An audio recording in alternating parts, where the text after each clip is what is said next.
Hi guys, I want to do a potato salad. I'm going to make a curry paste and make a curried potato salad. I'm going to make a garlic aioli. We're going to use that aioli in a couple other dishes. But a couple of things I want to show you is, the first thing is I'm going to use the food processor a few times, and I'm not going to wash it in between. And I'll explain what I'm doing, and just follow with me and you'll get what I'm trying to do, okay? So potatoes. First I'm going to put my potatoes on to boil. I love these little baby potatoes. They're so beautiful. So there's just these ones. Again, anything that comes from the ground underneath the soil, start in cold water. It's just the way it is also. So I'm going to give them a quick rinse, top them with cold water, a little bit of dried rosemary, and a hit of salt, bring it to a simmer, and then I will let it simmer till it's tender.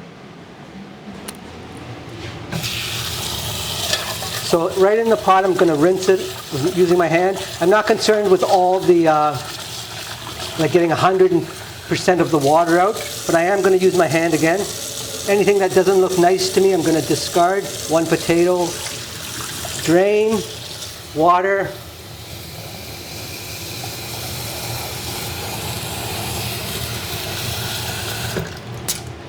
Should be good for now.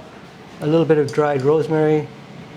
Again, I'm not concerned with using dried rosemary because it's going to cook a lot into this. It's just a little aromatic is going to go into that, and a pinch of salt. High heat. Okay. So I'm going to make a garlic aioli, guys. I'm going to make a few other things directly in this container too. Before I make my garlic aioli, I'm going to puree my garlic. Then I'm going to scrape it out, put it back in a bowl, and leave the essence of the garlic in there. Garlic's going in. I keep this on hand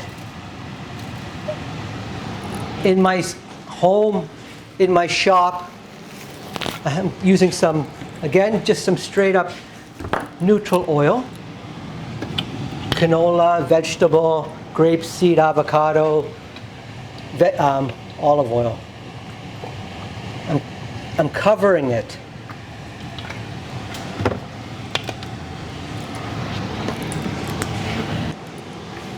Put my lid on. Lock it up. I'm just going to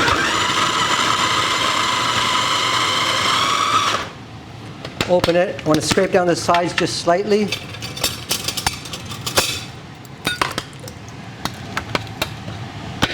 This will last in your fridge last in my fridge for a week easy, 10 days.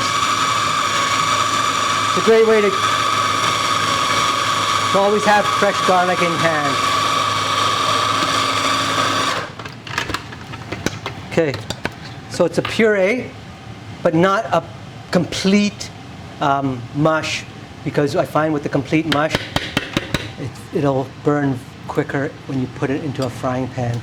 So I'll just remove this for now. I'll put my containers, and I'll put my garlic to the side, guys, in the same food processor.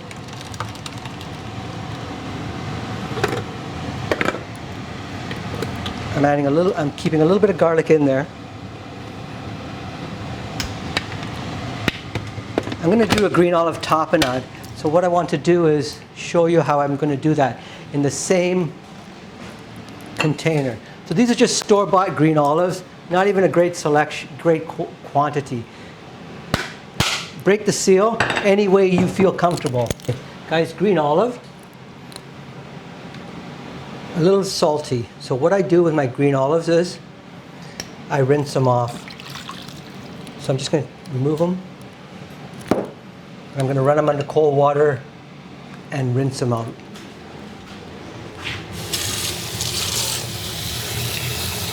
I don't want to use any of this salt water,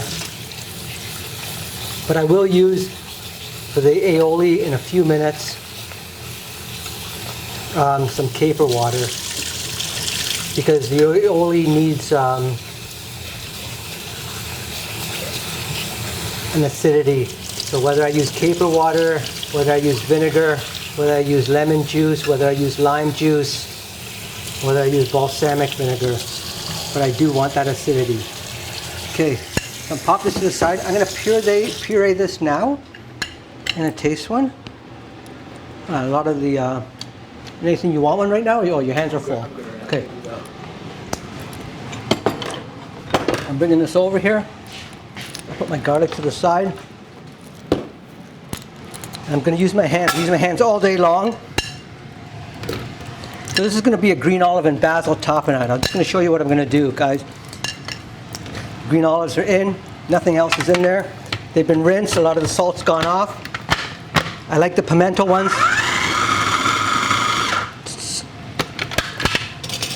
Stir it a bit. I don't want a paste again. I want texture. It's all right.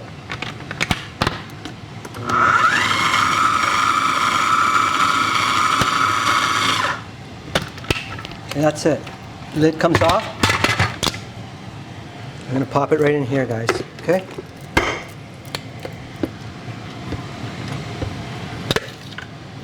So what I'm going to do next is make my olive tapenade right in this, my garlic aioli right in this. I'm going to use the essence of that because it's delicious.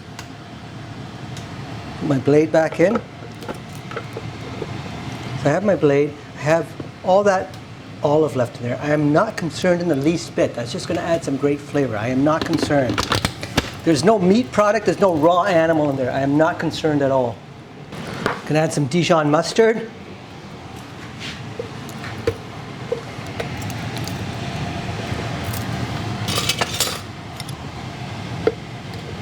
Depending on how much I'm going to make. I'm going to fill up this Cuisinart probably 2/3 full with aioli, so a good amount of Dijon. Classically, aioli is made with egg yolks, but I have found that you can use the whole egg. So, egg. I'm going to put 3 eggs in here. 1, 2, 3. These shells here, right into the stock. It'll help clarify the stock. The protein's in the little bit of egg white that's left. And I'm going to reduce the heat slightly again. So I have my eggs, my olive, my garlic essence. I want to add a little bit more garlic. And I'm going to add capers and caper water.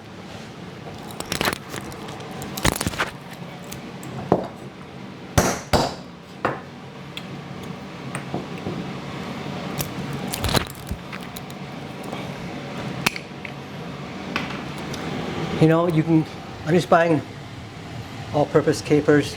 I've used them before. How do I know I want to use them again? Because I tasted them the first time and I was happy with them. So that's why I'm using a no-name product. Some are good, some aren't. Caper water, capers. So what we're going to do is puree this mixture here. I'm going to add a combination of extra virgin olive oil, canola oil, pepper and salt, and that's going to be our aioli. So I'm adding some salt and pepper right now. Salt, pepper. I'm going to add some of the cilantro stems too, guys. So it's going to be a cilantro aioli. So the stems in. Okay, hey guys, coriander stems, olive essence from the olives I pureed, fresh garlic, caper, caper water, Dijon mustard, cracked pepper, sea salt. Close.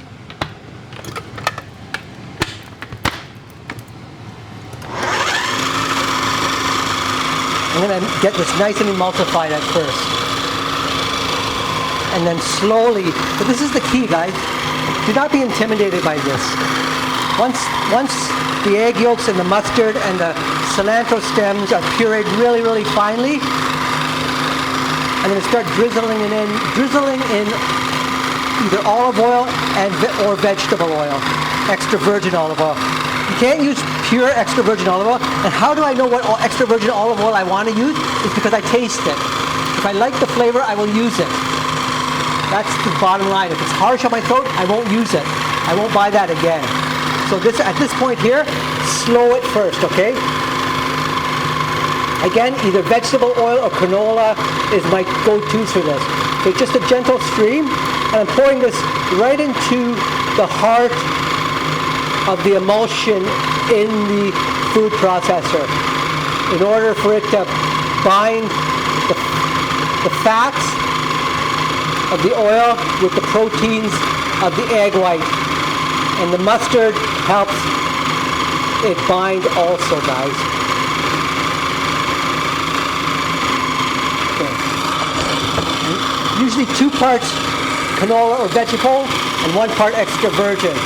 If you use pure extra virgin olive oil, once you get halfway done, you can start adding it a little bit quicker. Because you have more volume in there to hold the fat in the oil. If you use complete extra virgin olive oil, stop, open, my finger. I'm going to taste, guys, and I'm going to wash. Okay, it's very nice. I'm happy with that, but I want to do a little bit thicker. So I'm going to close it again, drop. I think a little bit more black pepper. Aioli loves black pepper. So black pepper going in. On. Extra virgin, I want that lovely flavor, a little bit more. So I'm going to keep adding this till it's barely rotating in the bottom, in the cuisinière. So, okay, yeah, drop more salt. Stop, open, taste. Yummy. Okay, I'm just putting the aioli in here, guys. I'm going to take this piece off. I'm going to use my hands because that's the easiest way for me to get all this off with avoiding cutting myself on the sharp blade. Tap. Tap.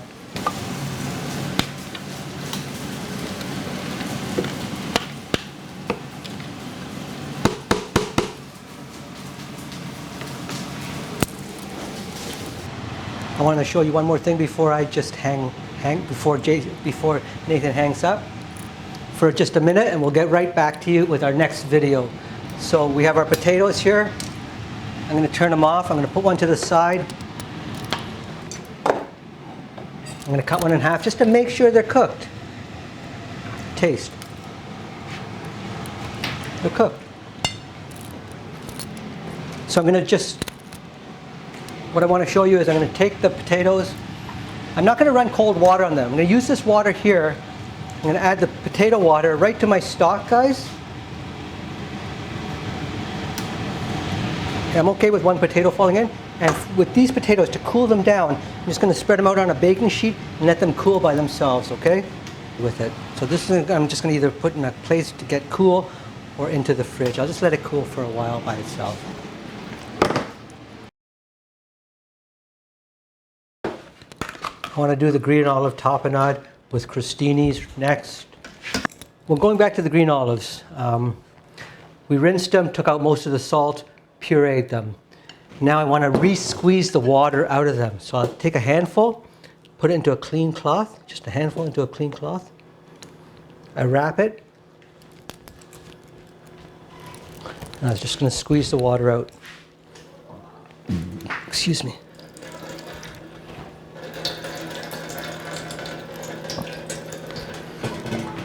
Put it back in this container.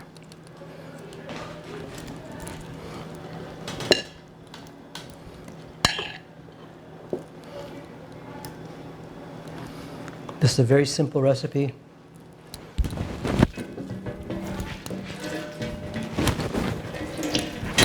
Great for an hors d'oeuvre. I'm not going to keep this water here, but it's key to, and I'll explain why. It's key to get that water out of it, because I am going to add extra virgin olive oil,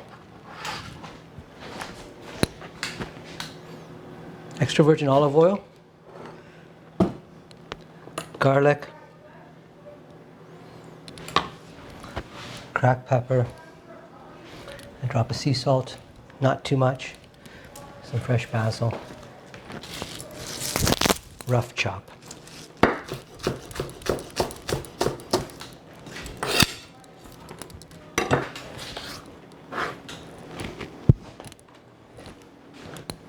Gonna toss.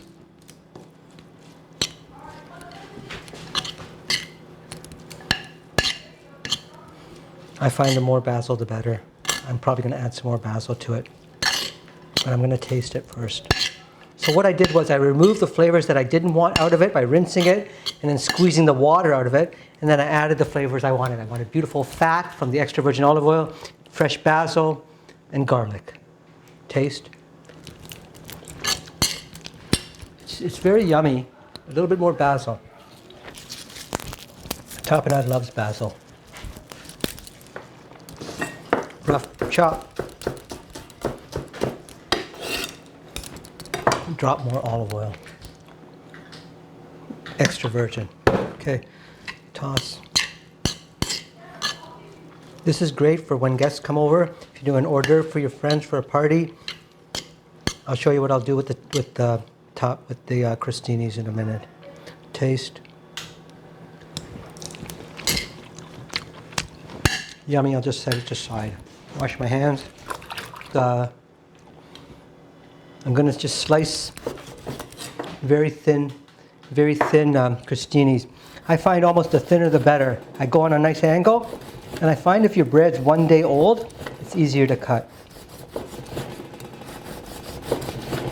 The crostinis can be made ahead of time. The tapenade can be made ahead of time. So these beautiful crostinis, I'm going to get extra virgin olive oil, guys. I'm going to drop this into the frying pan. The frying pan's on high heat. I'm not going to get the frying pan extremely hot right now because I want the crostinis to soak up oil, fat, flavor, and toast all together.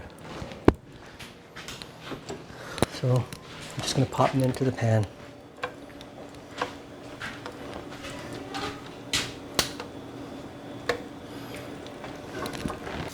So guys, I'm just pan searing the crostinis till they're crisp.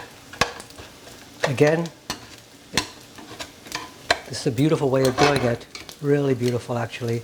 But if you're going to do a large batch, like 50 or 100 of them for a larger gathering, I suggest putting them on a baking sheet, brushing them liberally with extra virgin olive oil, and baking them in a 350-degree oven till crisp. But this way is just beautiful, beautiful, beautiful. So I'm happy with this. They're crisp. I know they're crisp, and that's all I want. I want crisp. And I want it to absorb olive oil. So when my guests arrive, I'm going to do 8 people coming over, 20 people coming over, depending on how many people. That's how many crostinis I'll do. So I'm just going to take some of this onto the crostini.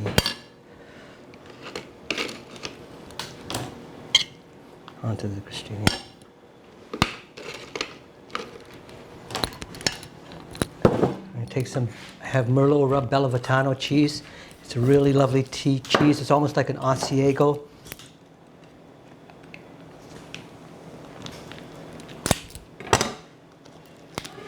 But it has a Merlot flavor to it.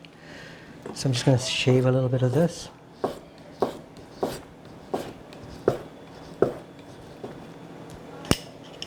This is just a very simple vegetarian hors d'oeuvre, guys.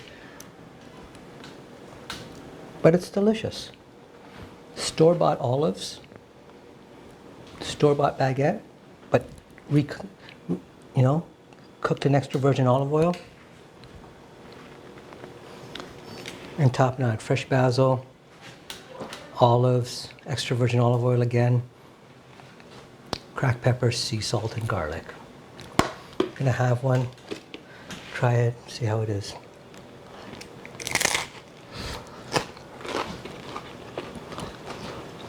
Just delicious, delicious.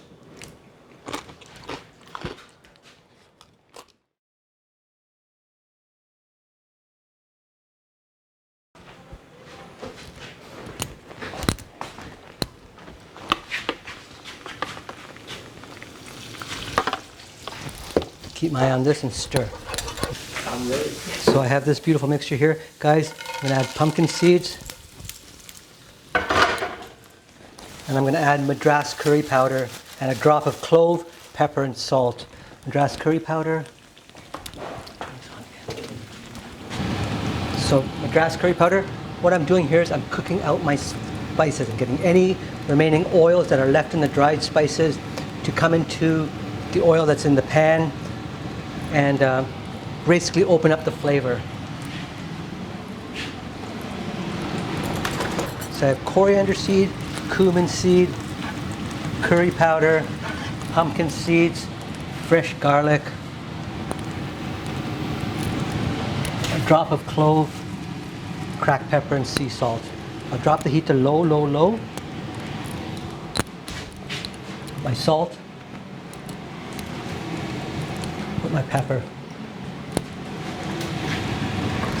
Just cook that for a couple of minutes.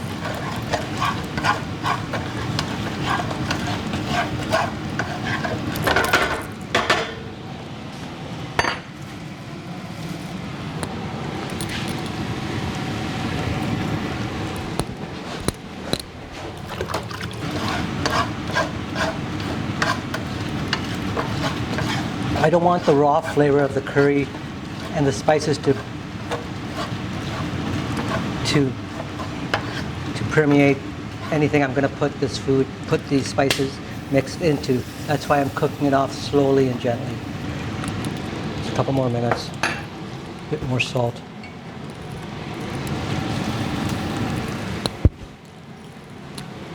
Drop the heat really low. Okay guys, I'm going to add the curry spices. Not all of it. Add to my potatoes.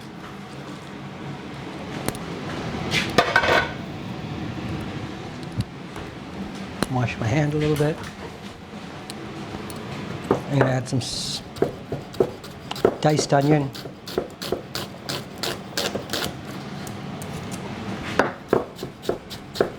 You can use any type of potatoes you want. I like these potatoes. You can use Yukons, you can use white potatoes, you can use fingerling potatoes.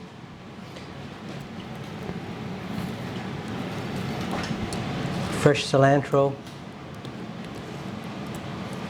The leaves, rough chop. The stem, fine chop.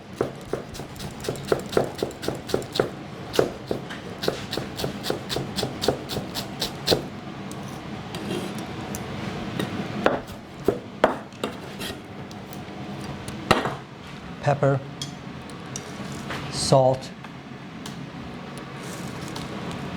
aioli, toss.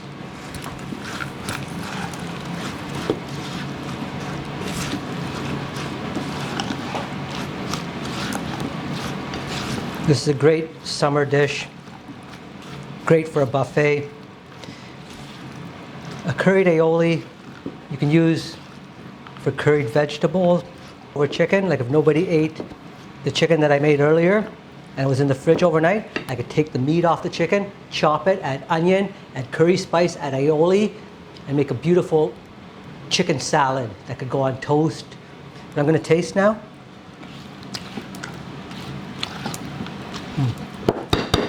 Yummy, a little bit more aioli, guys.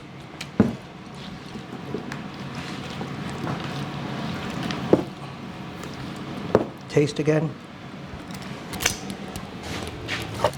Okay guys, beautiful curried potato salad. Again, super versatile. We made the aioli, the curried potato. It'll last 3 days in your fridge at least. Easy,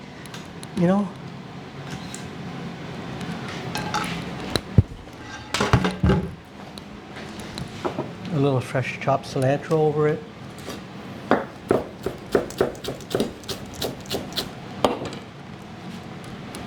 Some julienne red pepper.